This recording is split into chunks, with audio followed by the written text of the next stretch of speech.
Mega hero Varun Tej career ప్రారంభం నుంచి కొత్త కథలను ఎంచుకుంటున్నాడు. తన పర్సనాలిటీకి, తన బ్యాక్గ్రౌండ్కి, తొలి సినిమాకి ఎవరైనా మాస్ మూవీని ఎంచుకుంటారు. కానీ వరుణ్ క్లాస్ మూవీని ఎంచుకున్నాడు. ముకుంద, కంచే, లోఫర్ ఇలా తన ప్రతి సినిమాలో కొత్తదనం చూపిస్తున్నాడు. విభిన్నమైన పాత్రలు పోషిస్తున్నాడు. అయితే ఈ మధ్య కెరీర్లో బాగా వెనుకబడ్డాడు. ఇప్పుడు సరికొత్త ప్రయత్నం చేస్తున్నాడు. వరుణ్ చేస్తున్న కొత్త ప్రయత్నం ఏంటి? ఈసారైనా ప్రయత్నం ఫలించేనా? వరుణ్ తేజ్ కెరీర్ ప్రారంభంలో బాగానే సక్సెస్ సాధించాడు, కానీ ఈ మధ్యకాలంలో మాత్రం ఎంత ప్రయత్నించినా సక్సెస్ మాత్రం రావడం లేదు. గని, గాంధీవదారి అర్జున, ఆపరేషన్ వ్యాలంటైన్ చిత్రాలు వరుసగా ఫ్లాప్ అయ్యాయి.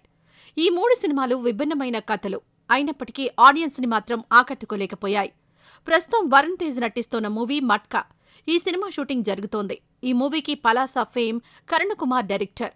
పీరియాడిక్ బ్యాక్ డ్రాప్ లో ఈ సినిమా రూపొందుతోంది. ఇటీవల ఈ మూవీ కోసం రామోజీ ఫిల్మ్ సిటీలో ఓ సాంగ్ షూట్ చేశారు. మట్కా మూవీ నుంచి ఫస్ట్ లుక్ రిలీజ్ చేశారు. వరుణ్ తేజ్ 2 డిఫరెంట్ గెటప్స్ లో కనిపించాడు. ఒక లుక్ మిడిల్ ఏజ్ లుక్ అయితే మరొకటి యంగ్ లుక్.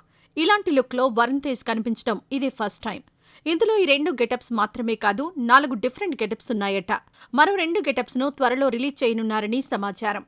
వైజాగ్ లో జరిగిన కొన్ని యథార్థ సంఘటనల ఆధారంగా ఈ సినిమా కథని రాసుకున్నారు కరుణ్ కుమార్. ఈ సినిమా ప్రధాన ఇతివృత్తం గ్యాంబ్లింగ్, బెట్టింగ్ ఆట చుట్టూ నడిచే కథ. వరుణ్ తేజ్ కి ఇప్పటివరకు ఇదే high budget movie. Meenakshi Chaudhary, Nora Fatehi heroines. వైవిధ్యమైన కథాంశంతో రూపొందుతున్న ఈ మూవీ వచ్చే సంవత్సరం ప్రేక్షకుల ముందుకు రానుంది. మరి ఈసారైనా వరుణ్ ప్రయత్నం ఫలిస్తుందో లేదో చూడాలి.